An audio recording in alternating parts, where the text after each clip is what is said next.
मैं हूँ मीनू चौहान और आज हम लोग अपने नए अध्याय का अध्ययन करेंगे और हमारे आज के व्याकरण के नए अध्याय का नाम है कारक, जिसे हम इंग्लिश में केस कहते हैं। तो सबसे पहले हम ये जानेंगे हिंदी में कारक क्या है और व्याकरण की दृष्टि से कारक की परिभाषा क्या है। तो सबसे पहले देखते हैं व्याकरण की दृष्टि से कारक की परिभाषा क्या है। संज्ञा या सर्वनाम के जिस रूप से उसका संबंध वाक्य के किसी दूसरे शब्द के साथ जाना जाए उसे कारक कहते हैं। यानी कारक संज्ञा या सर्वनाम का क्रिया के साथ संबंध जोड़ते हैं और कारक के द्वारा संज्ञा या सर्वनाम का वाक्य के अन्य शब्दों के साथ संबंध स्पष्ट होता है। इसे ही हम कारक कहते हैं। और कारक को प्रकट करने के लिए संज्ञा सर्वनाम के साथ जो चिन्ह लगाए जाते हैं उन्हें हम विभक्तियां या परसर्ग कहते हैं। अब जैसे देखते हैं पेड़ पर फल लगते हैं और व्याकरण की दृष्टि से हिंदी में कारक 8 माने गए हैं। हमारे 8 कारक हैं तो उनकी विभक्तियां भी 8 ही हैं। तो सबसे पहला हमारा कारक है कर्ता, कर्ता कारक और इसका हमारा चिन्ह है कर्ता ने कर्म को करण से द्वारा संप्रदान के लिए अपादान से अलग होने पर, अलग होने यानी उससे पृथक होने पर, संबंध काकी के या रारी रे अधिकरण में पर, संबोधन हे अरे ए हो हाय आदि। अब हम देखेंगे कि कर्ता कारक किसे कहते हैं। सबसे पहले हम ये पढ़ेंगे कि कर्ता कारक है क्या। कर्ता का संज्ञा या सर्वनाम के जिस रूप से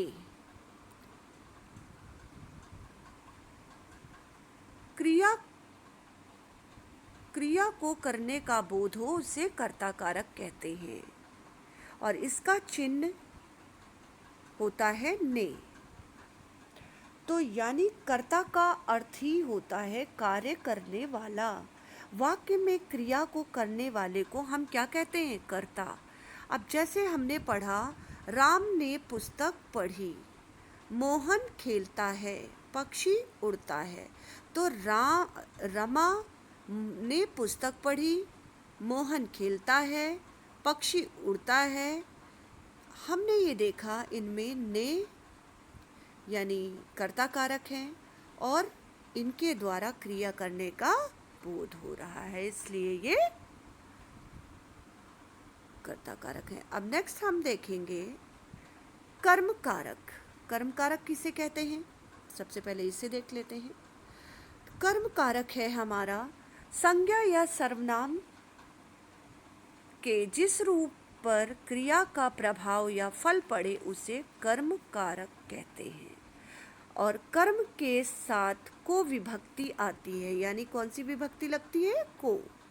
इसकी यही मुख्य पहचान होती है। कभी कभी को विभक्ति का लोप भी हो जाता है।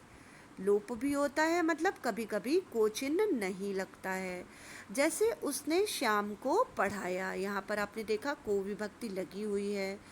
राहुल ने चोर को पकड़ा, यहाँ पर भी विभक्ति लगी है। लड़की ने लड़के को देखा, यहाँ पर भी विभक्ति लगी हुई है।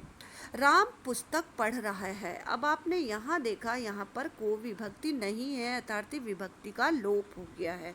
अब हम क्वेश्चन करेंगे कि कर्म कारक है अर्थात जहाँ पर क्रिया का फल संज्ञा शब्द पर पड़ता है उसे कर्म कारक कहते हैं। तो हमने देखा कि क्रिया का फल, क्रिया क्या है हमारी? पढ़ रहा है। और पढ़ रहा है, क्या पढ़ रहा है हमने क्वेश्चन किया तो आंसर आया पुस्तक पढ़ रहा है।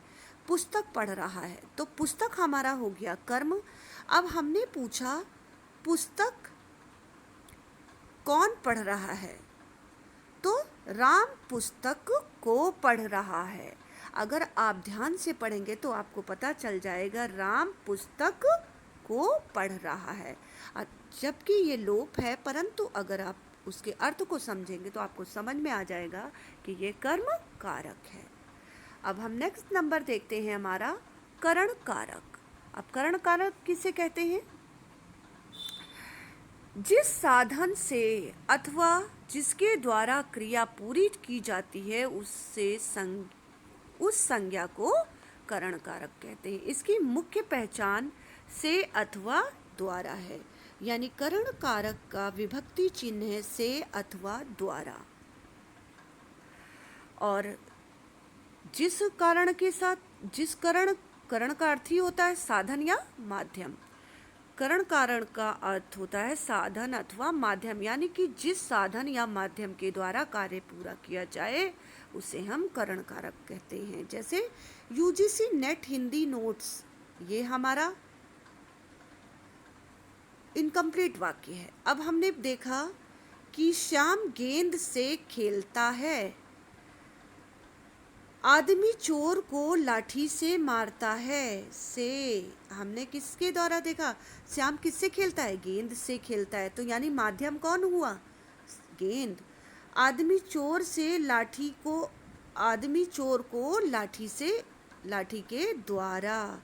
किसके द्वारा? लाठी के द्वारा, यानी कि माध्यम क्या बना? लाठी। इस प्रकार हमने ये जाना कि जिस माध्यम से, जिस साधन से कार्य पूरा होता है वह करण कारक कहलाता है। और करण कारक का विभक्ति चिन्ह है से अथवा द्वारा। नेक्स्ट नंबर है हमारा संप्रदान कारक। और संप्रदान कारक क्या है? जिसके लिए क्रिया की जाती है उसे संप्रदान कारक कहते हैं। इसमें कर्म कारक को भी प्रयुक्त होता है, किंतु उसका अर्थ के लिए होता है। यानी कहने का अभिप्राय है संप्रदान का शाब्दिक अर्थ से ही हमें पता चल रहा है। संप्रदान मतलब किसी चीज को प्रदान करना। संप्रदान का अर्थ ही होता है देना, यानी कर्ता जिसे कुछ देता है या जिसके लिए कुछ करता है उसे स्पष्ट करने वाला संप्रदान कारक होता है।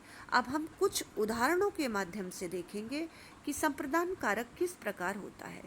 कमल मोहन के लिए गेंद लाता है। अब हमने देखा कमल क्या करता है? मोहन के लिए क्या ला रहा है? गेंद ला रहा है। हम पढ़ने के लिए स्कूल जाते हैं, माँ बेटे को मिठाई देती है। अब हमने यहाँ देखा मोहन के लिए, पढ़ने के लिए, और माँ बच्चे को क्या दे रही है? मिठाई, यानी यहाँ पर देने का कार्य हो रहा है, इसलिए ये हमारा संप्रदान कारक है। अब हम आगे देखेंगे अपना नेक्स्ट कारक अपादान कारक। अपादान कारक का अर्थ है अलग होना। अपादान का अर्थ होता है अलग हो जाना, किसी चीज से पृथक हो जाना। तो अब हम ये जानेंगे कि जिस संज्ञा अथवा सर्वनाम से किसी वस्तु का अलग होने का ज्ञात हो उसे अपादान कारक कहते हैं। यानी कोई संज्ञा या सर्वनाम किसी वस्तु का किसी चीज से अलग हो जाना, पृथक हो जाना, अपादान कारक कहलाता है। और इसकी विभक्ति होती है से। और हम इसको उदाहरण के माध्यम से देखते हैं। जैसे हिमालय से गंगा निकलती हैं। कहाँ से निकलती हैं? गंगा। हिमालय से गंगा निकलती है। वृक्ष से पत्ता गिरता है।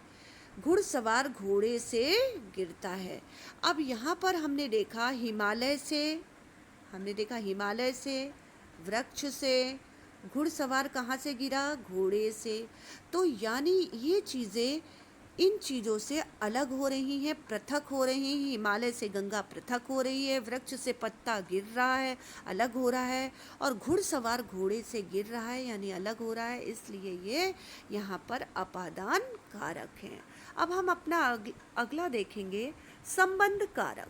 संबंध कारक किसे कहते हैं? सबसे पहले हम इसे देखते हैं।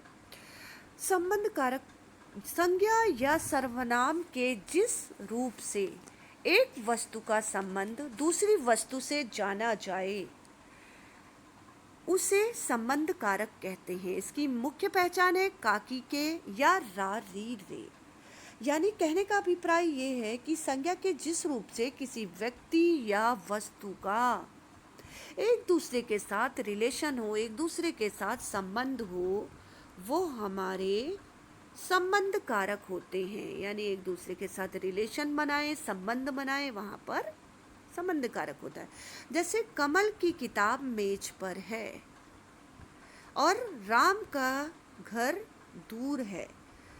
यहाँ पर हमने देखा कि राम की किताब संबंध कारक क्रिया के भिन्न भिन्न शब्द के साथ भी संबंध सूचित करता है। यानी रम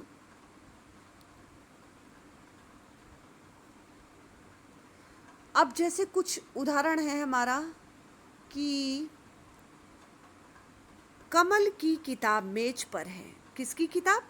कमल की। तो यहाँ पर हमारा की कमल की किताब का संबंध यहाँ पर है। कमल की किताब का संबंध है मेज से, इसलिए यहाँ पर संबंध कारक है। राम का घर दूर है।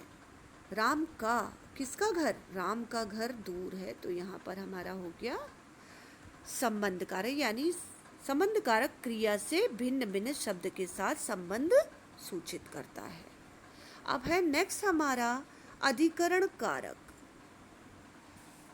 अधिकरण कारक का अर्थ है कि क्रिया का आश्रय या आधार होना। यानी संज्ञा के जिस रूप से क्रिया के आधार का बोध हो उसे अधिकरण कारक कहते हैं। इसकी मुख्य पहचान है में और पर।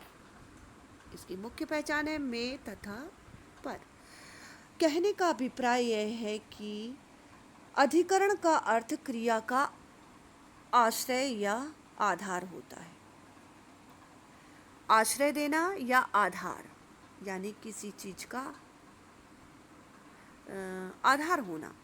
संज्ञा या सर्वनाम के जिस रूप द्वारा इस क्रिया का आधार या स्थान का पता लगे, यानी कि ये स्थान, ये क्रिया कहाँ हो रही है ऐसा पता चले, उसे हम अधिकरण कारक कहते हैं।